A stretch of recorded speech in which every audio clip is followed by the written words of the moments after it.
10,000 रुपयाचा दर देऊ, पण केवढाही मिळत नाहीये. कापसाची परिस्थिती फारशी वेगळी नाहीये. 10,000 भाव मिळण्याची अपेक्षा असताना आज तो 7,000 पर्यंत येऊन चुकलेला आहे. आपली काय यावर प्रतिक्रिया? नाही, असे शेतकऱ्या आताच काल सत्ताधाऱ्यांचा प्रस्ताव आहे शेतीवर आणि फार स्वतःची पाठ तुटून घेतली. सत्ताधाऱ्यांनी शेतकऱ्यांची फसवणूक केली. पहिला तर मुद्दा असा आहे की 3 लाखापर्यंत कर्ज माफ करतो म्हणून म्हणाले पहिल्या कॅबिनेट पुढे, तो कुठलाही विषय आला नाही. बँका उद्या शेतकऱ्यांना कर्ज देणार नाहीत अशी अवस्था या सगळ्यामध्ये परिस्थिती निर्माण करण्याचं काम सरकारने केलं. मूळ प्रश्न असा येतो की तुम्ही हमीभावाच्या घोषणा करता, आम्ही शेतकऱ्यांना हमीभाव देतो, उत्पन्न वाढवून आम्ही उत्पन्नाच्या 1.5 भाव देतो. हे कशाला बनवाबनवी करायची आणि लोकांच्या शेतकऱ्यांच्या भावनाशी कशाला खेळायचं? जर सोयाबीनला तुम्ही हमीभावही देऊ शकत नाही, आज शेतकऱ्यांनी 4200-4300 रुपयामध्ये सोयाबीन विकला. 40% शेतकऱ्यांच्या घरी अद्याप सोयाबीन पडून आहे, तो विकला जात नाहीये. कवडी मोल भावाने व्यापारी सोयाबीन खरेदी करायला लागले, कारण ज्यावेळेस पीक निघालं त्यावेळेस कच्चं तेल खाण्याचं यामध्ये आपला निर्यात केला गेला आणि त्यामुळे ही प्लॅनिंग करून ज्यामध्ये मला माझा पूर्णतः आरोप आहे की एका मोठ्या उद्योगपतीला फायदा करून नेण्यासाठी शेतकऱ्यांचा गळा घोटण्याचं पाप राज्यकर्त्यांनी केलेलं आहे, केंद्र सरकारने केलं आहे आणि राज्यातील सरकारने केलेलं आहे. त्यामुळेच हे सोयाबीनचे दर पडले. कापूस उत्पादक शेतकऱ्यांच्या वाट्याला तेच दिवस आणले. तो एक हमीभाव आपण एक घोषित करायचा आणि व्यापारी ज्यावेळेस लुटतात त्यावेळेस व्यापाऱ्यावर कारवाई करायची नाही, व्यापाऱ्यांना निर्बंध घालायचे नाही आणि सर्रासपणे व्यापारी शेतकऱ्यांची लूट करतायत. तर याला पाठिंबा शेतकऱ्यांना या लुटीसाठी, शेतकऱ्यांच्या लुटीसाठी सरकारचा पाठिंबा आहे का? सरकारची संमती आहे का? हमी भावापेक्षा कमी दराने व्यापारी खरेदी करतात तर त्या व्यापाऱ्यांना पाठिंबा सरकारचा आहे का?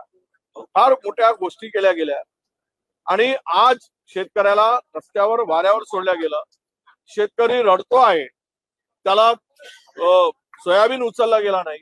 कापसाला 10,000 रुपये भाव देण्याची घोषणा आज 7,000 नाही, मी आज माहिती घेतली 6,500 रुपये, 6,700 रुपयापर्यंत कापूस खाली गेलेला. म्हणजे शेतकऱ्याचा गळा घोटून त्याचा खून करण्याचा विळाच या सरकारने उचलला आहे. अशा प्रकारची स्थिती निर्माण केलेली आहे. शेतकऱ्यांचं असंही म्हणणं आहे की लाडका भाऊ लाडकी बहीण पुढे त्यांना कामगार वर्ग, मजूर वर्ग मिळत नाही आणि परिणामी त्यांची सगळ्या बाजूनी कोंडी झालेली आहे. एकीकडे मजूर मिळत नाही आणि दुसरीकडे जो माल तयार आहे त्या मालाला भाव मिळत नाही.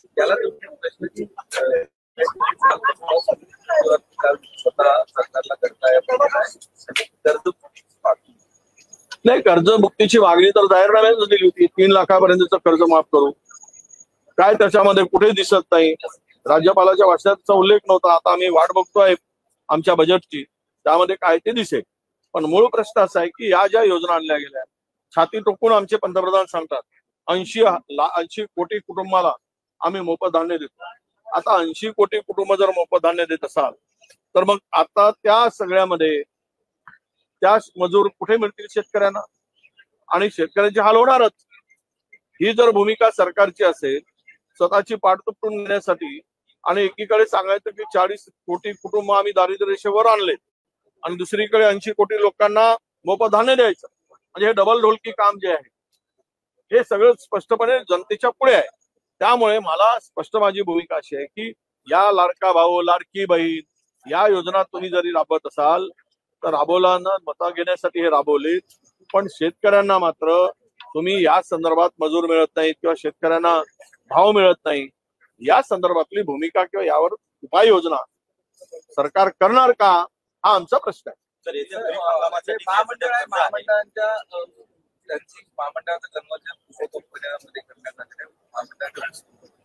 झालाय, समाजाची मतं भरभरून घेतली, समाजानं लॉलीपॉप दिला की तुमच्यासाठी महामंडळ, जो गेला समाज त्याच्यासाठी महामंडळ, त्याच्यासाठी 50 कोटी.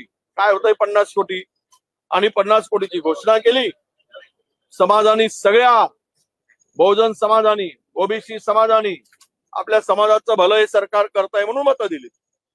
झालं, संपला विषय. मतं मिळाली आता यांची नियत बदलली आणि नियत बदलल्याचं स्पष्टपणे आता दिसते आहे. कारण महामंडळाचं रूपांतर उपकंपन्यामध्ये करायचं, उपकंपन्यामध्ये झाला की त्यावर शासनाचं पूर्ण नियंत्रण राहील, शासनाचेच अधिकारी राहील.